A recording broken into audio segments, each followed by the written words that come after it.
we are back again. I am stoked today. I just uploaded that video that was most recently uploaded talking about 240, talking about life, and we're recording a couple days later. We got everything that we needed to put back together. We got everything that we need to put the SR back together. English, sorry, I am razzle-dazzled. Just had some really good pretzels. So now we are going to go pick up those parts from HDT Automotive, which is a local shop here in Annville, PA, that you can get all your drift car parts and drift car work done at. And yeah, but the other thing is we're picking up something else that is really cool. There was one other thing that I needed for the motor that was going to be really expensive that I was going to wait on for a minute, but came up a little bit because a deal fell into my lap. So let's head over to HDT and pick everything up and show you what I bought. I'm so excited. Let's do this. Also, I put a sub in Haas, bruh.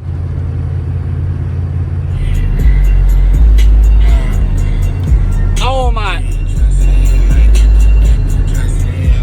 This is what I'm talking about, baby. Let's go. Tommy on the beat, yeah.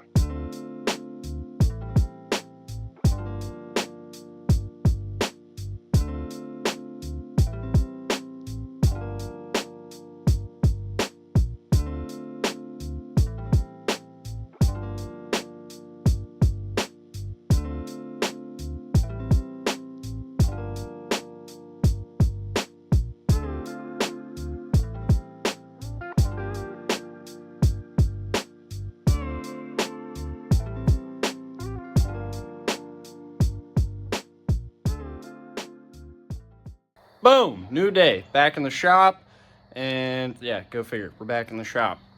So last clip you guys saw me loading up a SR20 into the bed of my truck, and I am so stoked about this whole ordeal. So let's go over this a little bit and what we're doing with this SR, because I really wasn't expecting to do this right away, but the deal fell into my lap, and sometimes you just can't pass up on stuff like this. So yeah, let's go over it. Alrighty, so this is an SR20DET.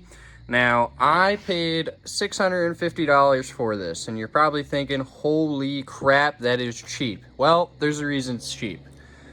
Now there's a hole there, and there's a giant hole over here. Damn! So the bottom end obviously is bad if you can't tell, but the last thing that I needed to assemble the new motor was lifters and the gasket kit that you see in front of you and some head studs. So lifters are really expensive. They're like $600 for brand new lifters. Crazy. So I bought this whole motor for $650 for lifters. But the great thing about it is it came with HKS 256 SR20 cams. Now, if you don't know anything about these cams, these are a drop-in cam. So what that means is you can take these cams and you can put them into the head of your SR20 with a stock valve train. So stock valves and springs and all that jazz. You don't have to upgrade. This is a drop-in cam setup.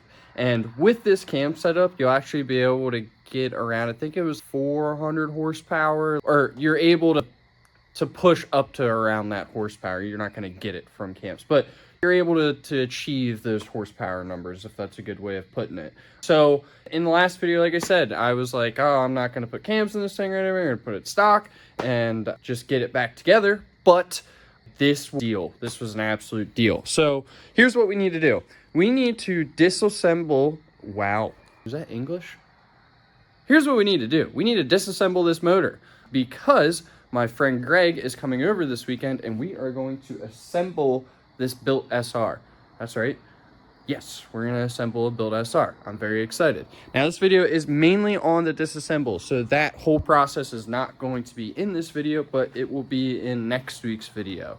So with that being said, we have work that we need to do before we can even start disassembling. We need to take this whole area and we need to basically turn it into a clean area to disassemble and assemble a motor, because you don't want a lot of crap getting in your motor. Now, this isn't going to be perfect. Realistically, in a perfect world, we'd have a separate room that nothing ever goes in and something like capture dust and stuff like that. But no, we're on a budget, and this is what I got. So we're gonna set you guys up on a tripod. We're gonna clean all this. The E36, the green one's not here, that's gone. Thanks, Corey. We'll move the yellow car, and let's make a little engine building area. With that being said, I'm rambling. Let's get into it.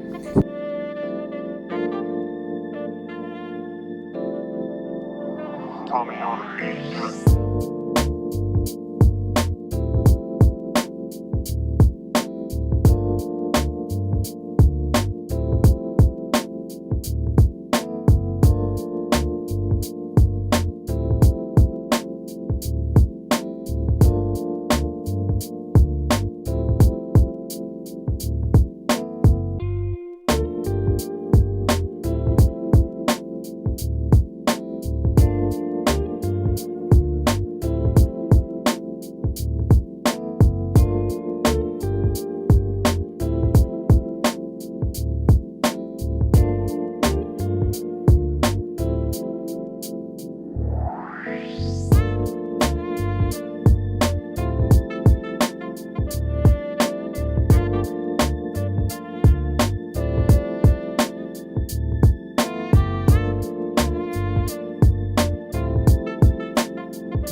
Just like that, we got a nice clean area to disassemble and then reassemble a motor. We are pretty much ready to go. Now at this point, it's getting late. I'm not going to disassemble this motor tonight, but you are going to see that in this video in just a second here. But I do want to say that I really wasn't actually going to come to my shop tonight. I was feeling a little lazy, feeling a little tired, using a bunch of excuses on why I don't want to go to the shop. But I'm always telling people, if you spend an hour a day, you get a lot of progress done. So I wanted to follow my own advice. I came here, literally spent 1 hour, got the entire corner of this shop perfectly cleaned and organized. I got all my S13 stuff on that shelf. I moved a bunch of E36 stuff over. It doesn't look organized, but trust me, this is actually really organized. I know exactly where everything is at right now. But so an hour here just saved me a ton of time. I would have had to do all of this tomorrow and disassemble my motor. So if you're ever like making excuses on why you don't want to go work at your shop or do whatever, just remember, if you spend an hour a day, you get a lot done. So here's my hour. Now in the next part of this video, you're gonna see me disassemble this. So I'll see you all tomorrow. Boom, we're back and we're ready to disassemble this SR. Now, before I get into this, I'm going to warn you guys that this is my first time disassembling an SR. I only know what I know off of like forums and YouTube videos and things of that nature. So with that being said, there may be some things I do wrong. Hopefully not. This is a pretty straightforward process.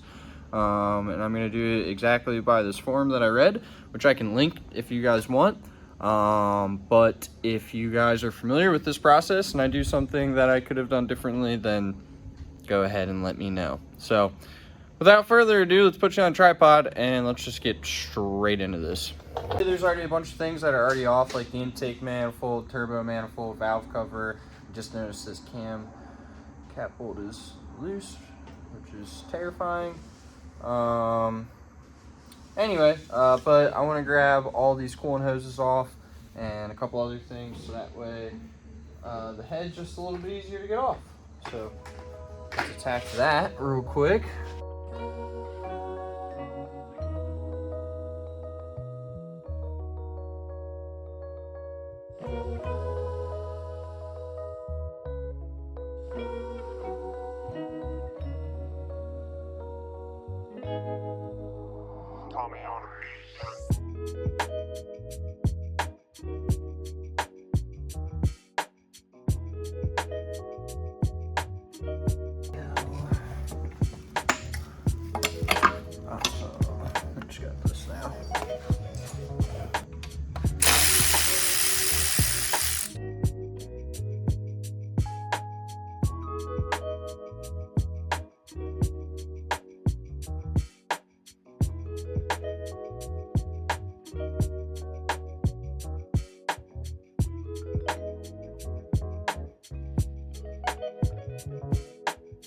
Now that we have everything off the head, we're going to start off by removing our timing chain tensioner, English.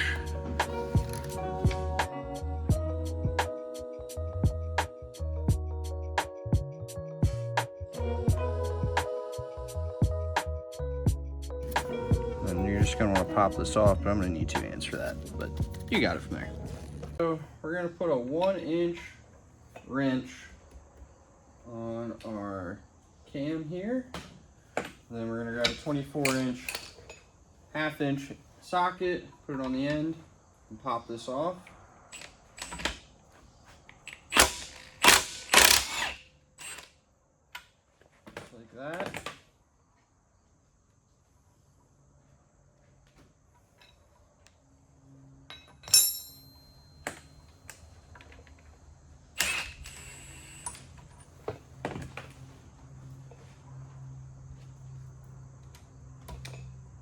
Alright. We're going to pull this off very carefully. Set this to the side. And then I'm going to start setting this up on the table exactly how I'm pulling it out. Everything on the exhaust side is going to go on the right side of the table. Everything intake side is going to go on the left side of the table. It's very important we don't mix any of that up.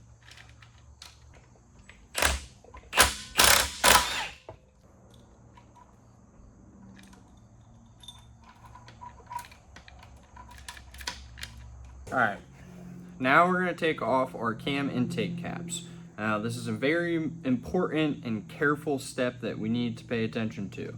So what we're going to want to do is we're going to want to start from the back side to the inside, and we're only going to want to do a 1/4 turn on each bolt. So that way it takes about 3 to 5 passes over this to be able to loosen them up and take them out. If you just take off like let's say you just go to the back here and just blast off these 2 bolts, you have a chance of snapping a cam.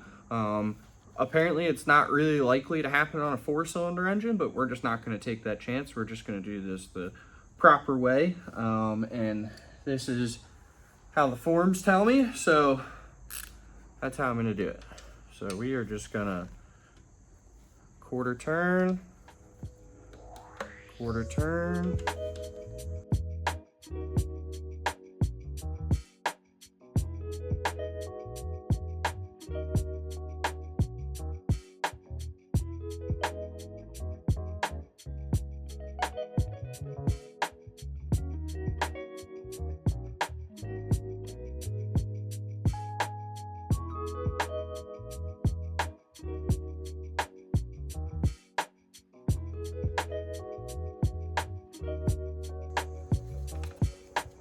It is important that we lay everything out exactly how it came out of the engine. The order of these cam caps is super important, so we cannot mess this up. So I would advise maybe doing it exactly how I'm doing it, honestly. Now we take the cam out. On to number 2, but I'll time lapse it.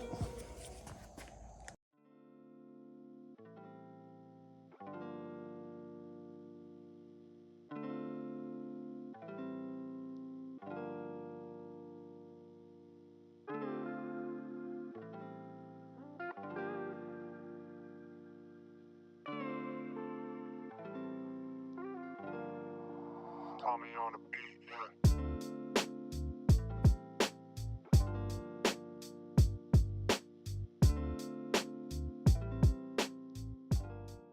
Now that we have our cams out of the way, we're going to want to go ahead and remove our rockers.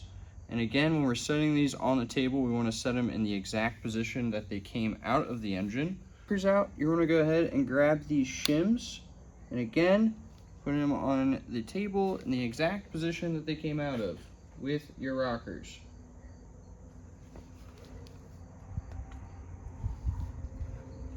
Very important. Out of the way, we're going to take our lifters out. Now these are not going to be as friendly.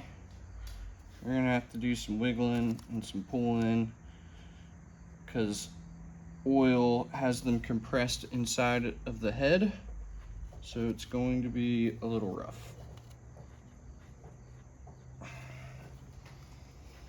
I don't know if I'm going to be able to get this out with my fingers, because sometimes you can and sometimes you can't.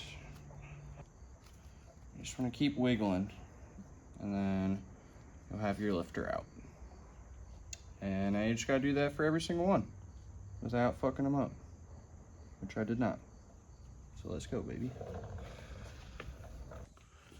Alright, now we're going to remove the head bolts, and just like the cam caps, we got to remove these in sequence. I will post a picture up on the screen here. We're going to do this in 2 to 3 increments. And we're going to just keep going in the rotation.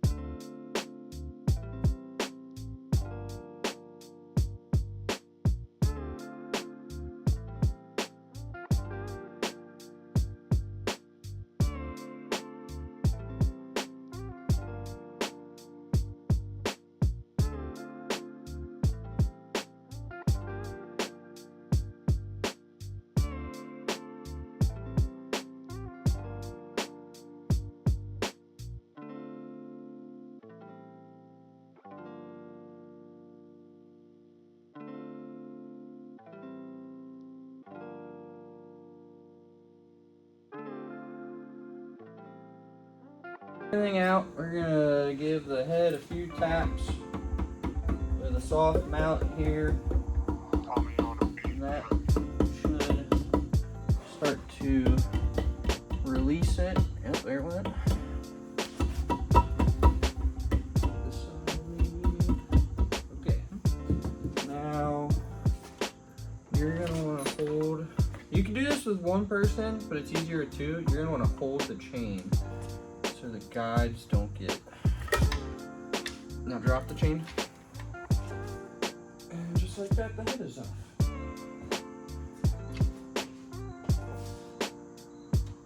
Okay, so bought this motor cheap for obviously lifters and just the cams, but there's a chance that the head is good. And if the head is good, then we really came up. So in looking at the bottom end, the head actually might be good. So I haven't looked yet. So we're gonna look for the first time right now.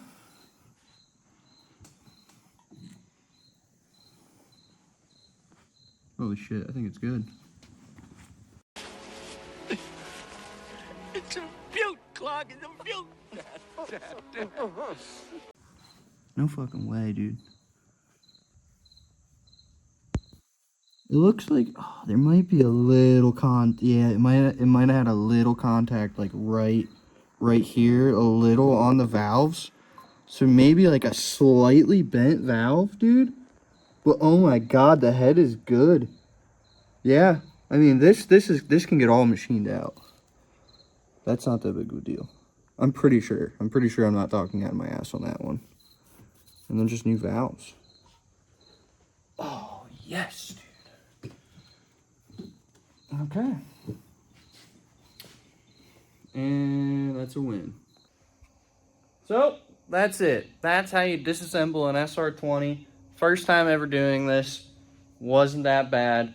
Lifters were a little terrible to take out. You're supposed to just wiggle them out usually, but I had to use the pliers and like very carefully do it. You don't want to end up mauling up the top of the lifters because that's the important part that's delivering oil and things like that. It looked like two of the caps kind of got a little messed up, but I was able to get them back on with the help of Ben. And yeah, so we should be pretty much good to go. So that is a wrap for this video. This weekend we will be assembling the new motor over there with the new head, which is on the work table, and with a lot of these parts, which I'm so glad that I have them. And yeah, I will record that entire process, and that will be next week's video, but this is this week's. So if you guys have any questions, comments, concerns, drop them down below. But feel free to like, comment, subscribe, and follow along with this entire build process. Hopefully this doesn't blow up because I can't afford another one. See you next time.